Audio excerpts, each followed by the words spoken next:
My mom told me to handle it on your own when she moved in with her new husband. Years later, after learning I'm wealthy, she called and said, "Your little brother needs help with tuition." I said, "Ask your husband." I was 15 the day my mom sat me down in the kitchen and told me she was leaving. There wasn't some dramatic explosion. No shouting match, no tears. She just made herself a cup of coffee, sat across from me at the little round table with its chipped edge and said, "Colin, you're old enough to figure things out on your own now. I'm moving in with Derek." That was it. Not let's talk about how this is going to work. Not here's what's going to happen with school or rent or food. Just figure it out on your own. I remember sitting there blinking at her over the steam of her coffee like I'd misheard. My cereal was getting soggy in front of me. I hadn't even finished my math homework. My voice cracked when I asked, "What about me?" She sighed like I was being dramatic. "You'll be fine. You're smart, Colin. I've done enough. It's time I lived my life." That was the first time I truly felt abandoned. Not in the abstract way a kid sometimes feels when their parent misses a baseball game or forgets a birthday, but really left behind. My mom had decided she was done being a mother and that the role was optional, now that Derek had a big house and a boat, and said things like, "We need to live in the moment." I didn't know what figuring it out meant back then. I was a sophomore in high school. I didn't drive. I didn't even have a proper job. Just a weekend thing helping out at Mr. Leeds's garage for $20 under the table. I didn't understand how rent worked, or bills, or groceries, or paperwork, but apparently none of that was my mom's problem anymore. She moved out 2 weeks later. No longer by. She left a box of canned food in the pantry, dropped off her house key on the kitchen counter, and disappeared. Derek's white Jeep was idling in the driveway when I came home from school. I watched her hug him at the curb like she was heading off on a cruise, not abandoning her kid. I didn't cry that night. I just sat on the living room floor with all the lights off, trying to listen for sounds that weren't there anymore. The squeak of her sandals on the tile, her laugh when she talked to her friends on the phone, the low hum of her favorite cooking show in the background. It was like she'd been erased, like she'd died, only worse because she'd chosen to leave. Over the next few weeks, things unraveled fast. The mortgage was unpaid. The electricity bill showed up with a pink notice stapled to it. I found out she'd canceled the auto payments on everything, even the water. When I called her in a panic, she didn't even pick up. The only message I got was a single text. "You'll figure it out. Be resourceful." That phrase haunted me for years. It felt like a scar on my pride. I don't know how I managed those first few months. I scraped by on garage work, skipped meals, showered at school, pretended everything was fine. When winter hit, the heat didn't work, and I slept in my hoodie under 3 blankets. I'd lie awake some nights thinking if I'd disappear, would anyone even notice? But I was stubborn, angry even. I told myself if she wasn't going to take care of me, I'd take care of myself better than she ever could have. I started fixing old bikes and flipping them for cash. Then I started helping classmates fix their laptops. I learned to code from the public library's computers. I signed up for community college classes while finishing high school early. By 19, I was building websites for local businesses. By 22, I had my own small company. Nothing fancy, just me and a couple of freelancers grinding out e-commerce sites and payment systems. By 26, we had a proper office and employees. I hadn't seen my mom in over a decade, and I was okay with that. I didn't need closure. I didn't need her to apologize. I had built a life. Not a perfect one, but mine. I had a condo overlooking the river, a loyal little moot named Moose, and enough money in the bank that I never had to think about pink notices again. I figured she'd moved on with her new family with Derek, and whoever else was lucky enough to be chosen. She probably didn't even remember the chipped kitchen table or the sound of my voice. But then she called out of nowhere. 10 years of radio silence, and suddenly, "Colin, oh my gosh, baby, how are you?" I froze. I was standing in my kitchen in sweatpants halfway through slicing an avocado. For a second, I thought it was a prank. I checked the screen again. "Yep, Mom." She launched into this bubbly monologue like we'd just spoken last week. She said she saw my name in some local tech article. "Your little company's doing so well, huh?" She gushed like I'd sent her quarterly updates or something. I didn't say much, just let her talk. My stomach twisted as she kept using this chirpy performative tone, like she was auditioning for favorite parent. She asked about my ventures and how crazy it was that her son had become such a success. And then she said it, "So, your little brother needs help with tuition?" The words landed like a slap. I blinked. "Excuse me?" She sighed, dropping the sugary voice. Derek and I have been a little tight with money since he retired. We just didn't plan on college costs being so high, you know. And your brother, he really wants to go to this out-of-state school. I cut her off. My brother? Oh, Colin. Don't be petty, she said with a sigh, like I was being difficult. You know what I mean? Derek's son. But we raised him since he was 10. He's family.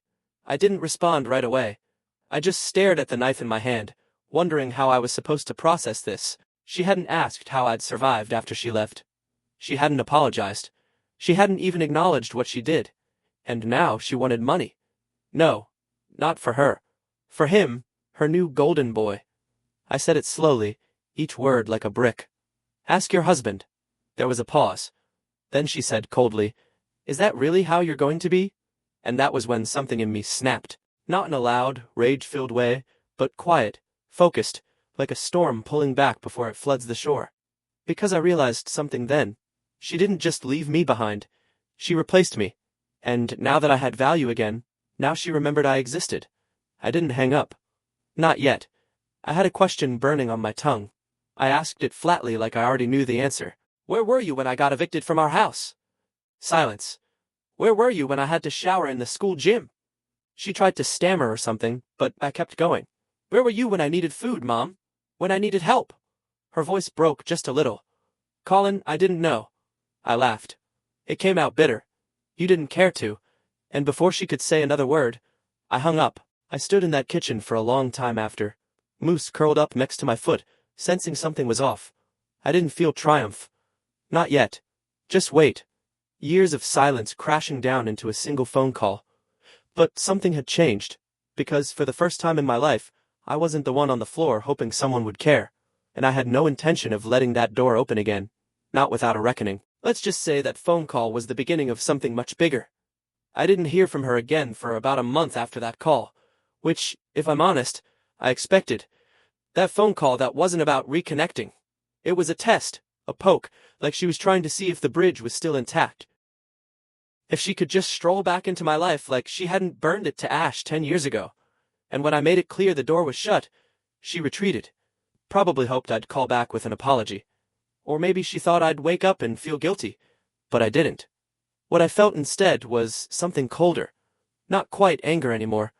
I'd burned through most of that in my early 20s, but something deeper. A kind of simmering clarity. Like when you finally stop hoping someone will change and you start seeing them exactly as they are. Still, I thought maybe that was the end of it. Maybe she got the message. Maybe she and Derek and their new kid, your little brother, as she called him, would go back to their picture. Perfect yacht sailing, avocado toast lifestyle, and leave me alone. But then the letter arrived. Yeah, an actual paper letter in 2025. It was addressed to Colin Everett, which already made me bristle. She hadn't used my last name since she remarried and started calling herself Nancy Whitaker. I stood in the hallway of my building, envelope in hand, staring at her handwriting like it was a fossil doublet out of a life I'd buried. Inside was a 2-page note written in blue ink in her Lupin cursive. The first paragraph was sugar-coated garbage. Hope you're doing well. It was so nice to hear your voice again. We're all so proud of you. I almost laughed. Then came the real purpose. She wrote that Jason, her stepson, had been heartbroken when he found out I wasn't going to help with his tuition. She said he'd always looked up to me, always seen me as a big brother, and he was devastated by my coldness. I read that part 3 times. Big brother. I met the kid twice when I was 17. Once during Christmas, the one year she invited me to her new house before she stopped responding to texts. And again at some awkward birthday lunch that ended with Derek bragging about how Jason got into some elite private school because of our parenting. The next part of the letter made my hands shake. She said that Jason had always had dreams and he'd been accepted to a school that would truly unlock his potential. She mentioned how Derek had supported my ambitions once, which was a lie. He barely tolerated me, and now it was my turn to support Jason's. And then, the kicker, we've looked into your company's public records. It's clear you're in a position to help. It's just a few $1,000s per semester. An investment in your brother's future. Family helps family. I remember reading that last line while standing over my kitchen sink, my fingers curling into the paper like it might bite me. I folded the letter, tucked it back into the envelope, and threw it into the trash. But that wasn't the breaking point. That came later because, about a week after that, I got a text from someone I hadn't seen since high school, a guy named Theo. We weren't close, more like project partners in math class, but I remembered him as decent, quiet, like photography. We hadn't spoken in years. His message was short. "Hey, random Q, is that your brother doing ads for your company?" I blinked. "What?" I replied. "What do you mean?" He sent back a screenshot. It was a social media ad, one of those flashy Instagram reels with upbeat music and captions flying across the screen. The video showed a guy in a campus hoodie walking through some college quad with a laptop bag slung over his shoulder. He was saying something about finding freedom through tech and working with startups. And right there in the caption, "Proud to intern for Everett Tech this summer. Huge thanks to my big brother for inspiring me to chase my dreams." Jason, NY's little brother, Jason, using my name, my business, to make himself look like he was part of it. I stared at that screen like my brain had blue screened. I hadn't hired him. I hadn't spoken to him. I hadn't even known where he went to school. And yet, here he was, marketing himself as my intern, using the reputation I'd built from blood and sleepless nights and years of solitude to prop himself up like some shiny tech prodigy. I felt a chill crawl down my spine. Was this some mistake? Some misunderstanding? Maybe he just made a post and didn't think I'd see it. But then I checked the tag. He had linked to my company's Instagram page, a page he should not have had access to. Except now someone had made new posts. Posts I hadn't approved. One was a photo of Jason in a hoodie holding a laptop with my company's logo slapped on the screen. Another was a quote card with my name and a fake testimonial. "Jason's work ethic is unmatched. He's going to change the world." I called my marketing lead, Jasmine, in a panic. "Did you post this stuff?" "No," she said instantly. "What the hell?" "I thought you did." "No, I said I didn't. We checked the logs. The posts were made from a backup admin account that had been created just a week earlier under the name Nancy Whitaker." That's when my heart stopped. Nancy, my mother, had used a spare email address from years ago when she had access to when she used to help me with my early business paperwork to log in, create an admin account, and start planting fake promo content about her stepson. She used my platform to build them up. And she did it without asking, without warning, without permission. I was shaking, not just from anger, though that was there, white hot and rising, but from something else.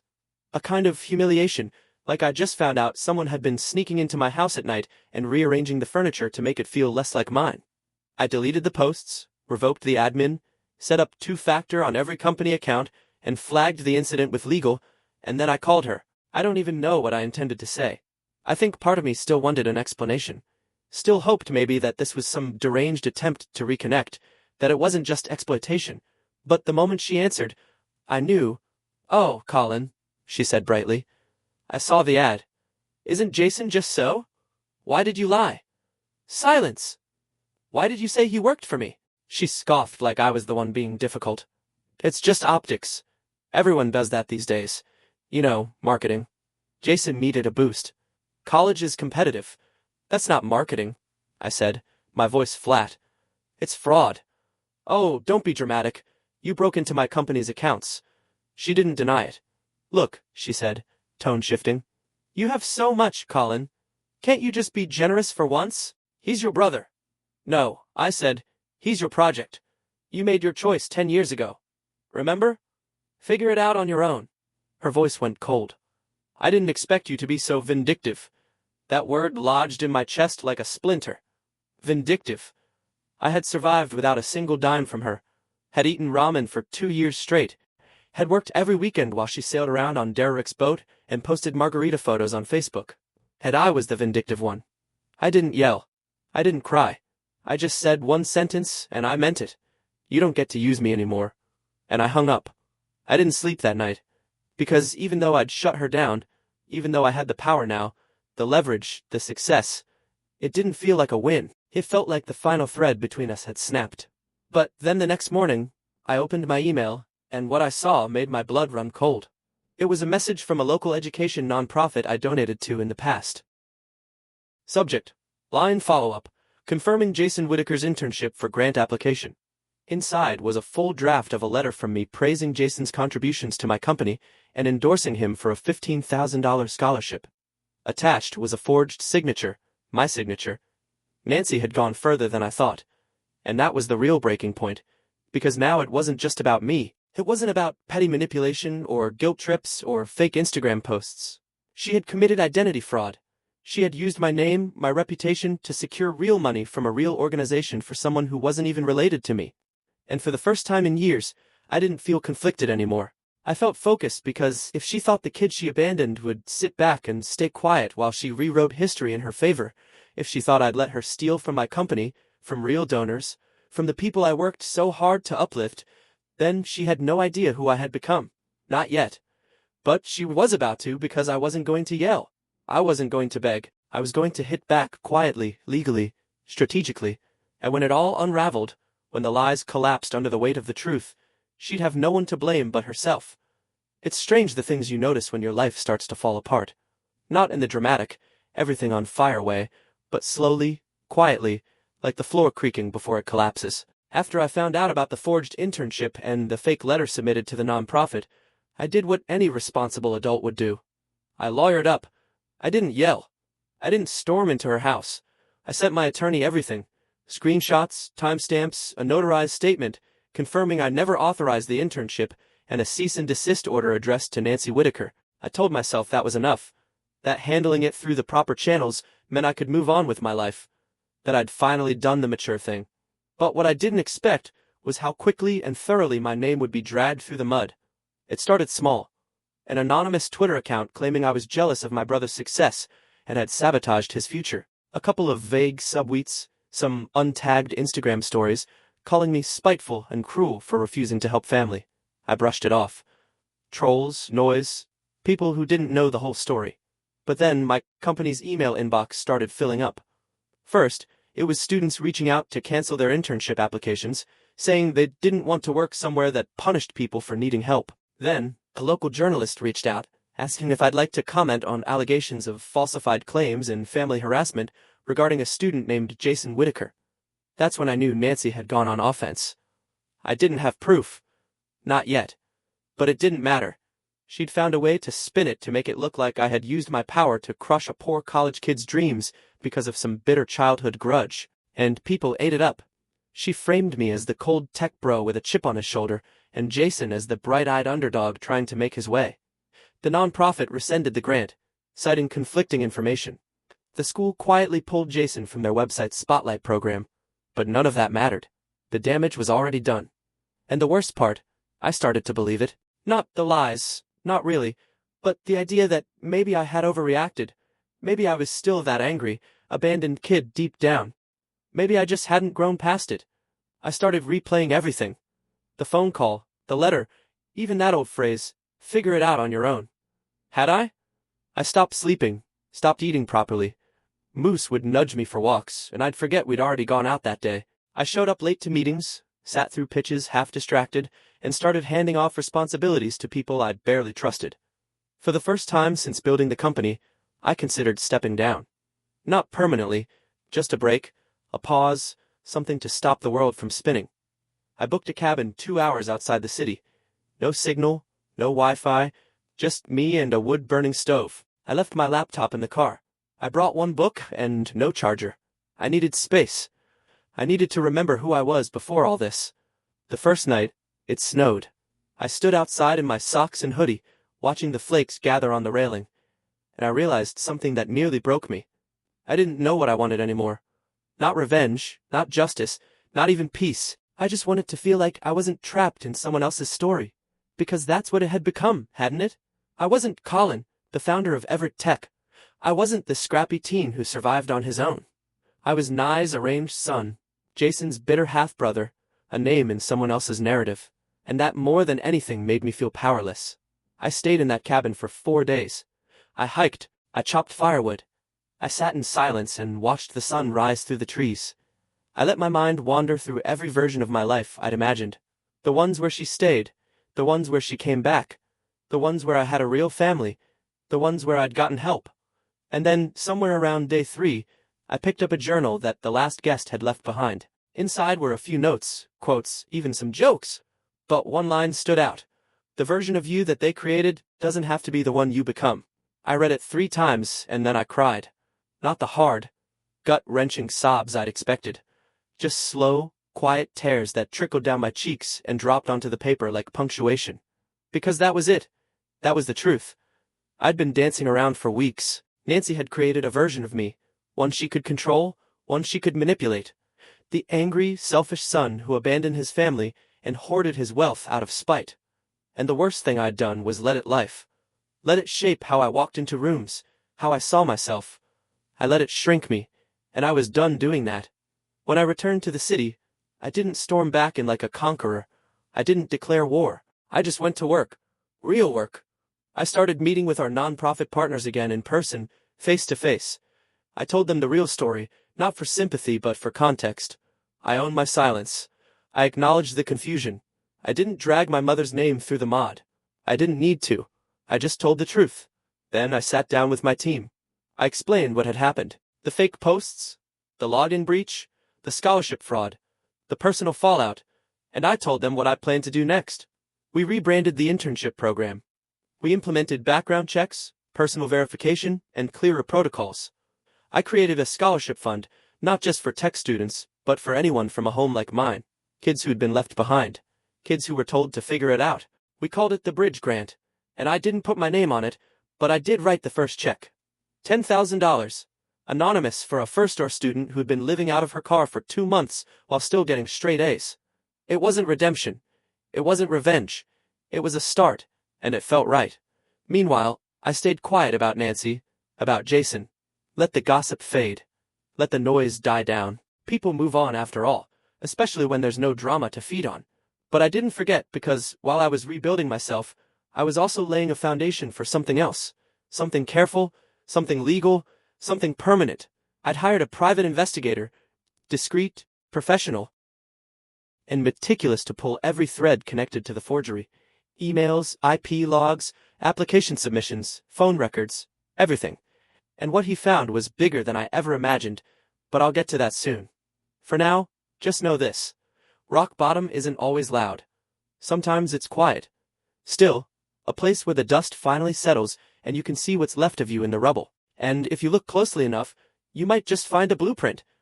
Not to go back, but to build something stronger, something no one can take from you, especially not them. You'd be surprised what people leave behind in their digital footprints.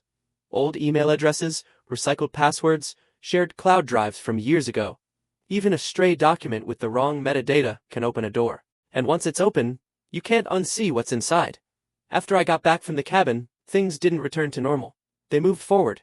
I wasn't the same guy who'd flinched when my mom's name showed up on my phone. I wasn't the abandoned teenager trying to prove his worth in silence. I was 31, legally armed, emotionally grounded, and for the first time in my life, ready to confront this thing head-on. Not with anger, with precision. You see, it wasn't just about the forged letter anymore. Not after my private investigator, Curtis, called me late one Wednesday night with a file so damning I had to pull over just to process it. I wasn't expecting this deep, Curtis said, voice calm, but tense. But your mother's been using your name for a lot longer than we thought. How long? At least 3 years. Silence. I was parked outside a Thai place. Engine still running. Food getting cold in the passenger seat. The phone pressed against my ear felt heavy. What kind of usage? Credit. Business referrals. Personal favors. There's a rental application from last year that used your name as a CO signer. Someone forged your digital signature. There's also a donation to a local gala event last spring. Supposedly from Colin Everett, CEO of Everett Tech. I pulled the tax documents. It was registered under your name. I let out a low breath, heart thudding. Is Jason connected to any of it? Curtis hesitated. That's the thing. A lot of these events, fundraisers, campus partnerships, even social media push, they all list Jason as the beneficiary. He's using the image of being your intern, your mentee, your brother. These people think he's part of your business legacy. It hit me like a punch. They weren't just named dropping me. They were building a brand off me. I thanked Curtis and asked him to compile everything. Emails, screenshots, legal documents, social media posts, financial links, the works. He sent it over in a secured folder titled Operation Broken Bridge. I didn't ask him to change the name. It felt fitting. The next step wasn't rage. It wasn't confrontation. It was strategy. I started by tightening every bolt in my company.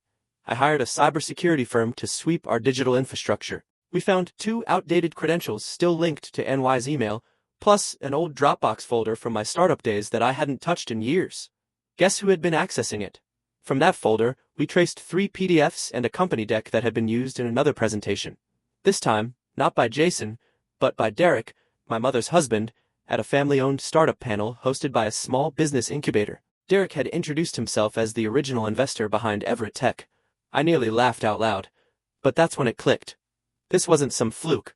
It wasn't one fake internship or a borrowed password. This was a long-game identity grab, subtle, quiet, incremental. They didn't want to take over my company. They wanted to link themselves to it just enough that when Jason launched his own career, it would carry my reputation with it like scaffolding. My mother hadn't come back into my life for guilt or reconnection. She'd come back because I had value again. And the scary part, it was working. They were hosting events, booking panels, getting speaking engagements, all built on the illusion that we were one big, tech-savvy, tight-knit family. And now that I saw the whole puzzle, I knew what I had to do. I had to take it all down publicly, but not right away, not angrily, not emotionally, carefully, legally, surgically. The first thing I did was reach out to an old contact from a podcast I was featured on years ago, Isla. She ran a tech media channel focused on startup origin stories and entrepreneur exposes. We'd kept in touch loosely, and I knew she had a strong nose for drama and a strict code of ethics. I sent her a simple message. I think I've got a story, not about me, about the people who tried to rewrite my story as their own. She replied in under 5 minutes. Tell me everything. I'm all ears. I told her enough. Not everything. Not yet. Just the surface-level fraud, the internship lie, and how my company's image had been used for personal gain. She asked for documents. I told her I'd send them when it was time. In the meantime, I needed to make my move in private. So, I created a timeline, a clear map of what they had done, when, and how each action connected to my name or reputation. I used sticky notes across the walls of my home office. Blue for Jason, red for Nancy, yellow for Derek, green for any business or institution they'd interacted with using my name. The wall looked like something out of a detective drama. And the more I mapped it, the more disgusted I became. But I also felt something else. Control. Every connection on that wall was a string I could pull. Every forged link was a chance to cut off their access and expose the lie. And one piece of that web gave me an idea. At one of the events Jason had attended, a tech youth summit in a neighboring state, he had spoken on a panel titled From Mentorship to Partnership Building with Family. According to the event's flyer, he was listed as Everett Tech Junior Advisor, a title that did not exist, and the summit had been recorded. That's when I made the call that would change everything. I reached out to the event organizer, a woman named Kim, and told her there had been a serious misrepresentation on one of their panels, one that could expose their organization to legal liability. I was calm, respectful, told her I wasn't looking for a lawsuit, just the raw footage of Jason's talk. She hesitated at first, but eventually agreed to share it privately, and when I watched it, my stomach turned. Jason stood on stage smiling, confident, dressed in a suit that didn't quite fit right, but tried to scream tech mogul. And then, in front of 100 students and 3 local news crews, he said, I've been lucky to grow up in a family that's deeply involved in innovation. My older brother founded Everett Tech, and I've been helping behind the scenes since I was 16. We brainstorm together, collaborate on social initiatives, and share a vision for the future. Not a single word of it was true, but it sounded so real. And I knew watching it that this was the moment. This was what I'd use to burn it all down. But first, I needed to gather allies. I started making quiet calls, reaching out to every institution, nonprofit, and business that had interacted with Jason, Nancy, or Derek under my name. I didn't threaten. I didn't accuse. I asked questions. When did you first hear about Jason? Who introduced him? Did he say he was employed with Everett Tech or just affiliated? Can you send over the forms he submitted? I framed it as an internal audit, which wasn't a lie. I collected dozens of emails, signed documents, and references, many of them falsely attributed to me. One application even listed me as a personal guarantor for a startup accelerator grant. That one, it had a signature forged using my old signature from a 2016 TEDx waiver form. They dug deep, but so had I. And now I had it all. The paper trail, the digital breadcrumbs, the recorded footage, the falsified applications, the tampered donation records, and most importantly, I had the truth, which, when weaponized properly, when timed properly, is more powerful than anything they'd ever stolen. But I wasn't going to drop it all at once. I needed a stage, A moment, a mirror big enough for everyone to see who they really were. And that opportunity came faster than expected. I got a mass email from an old alumni list serve at my high school. Inside was a glossy flyer for a charity banquet happening next month. Hosted at a local arts center, black tie, silent auction, dinner, the whole thing. But what caught my eye was the theme. Building futures together, honoring family legacies and entrepreneurship. And there, listed as guest speakers right between the mayor and a state senator, were Derek and Jason Whitaker. I stared at that email for a long time. Then I smiled, because for the first time in this whole twisted saga, they had invited me to the stage.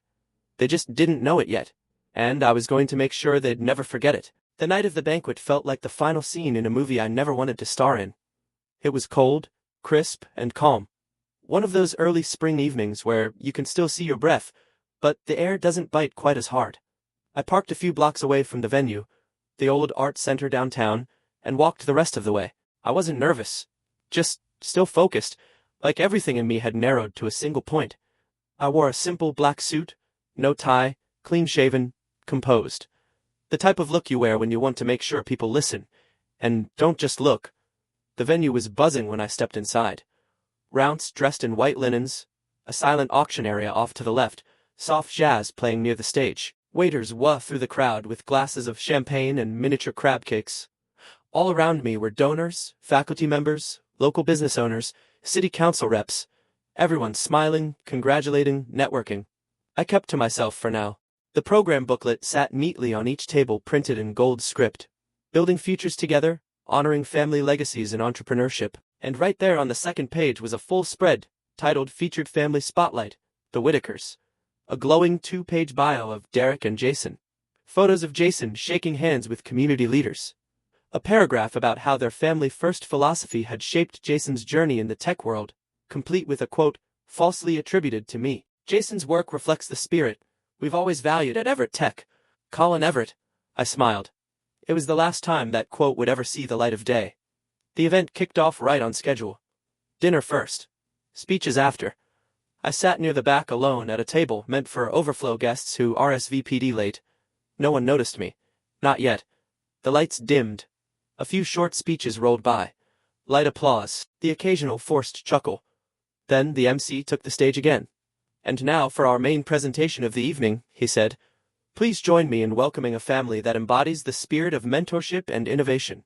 Ladies and gentlemen, Derek and Jason Whitaker. Applause. Not thunderous, but polite, polished.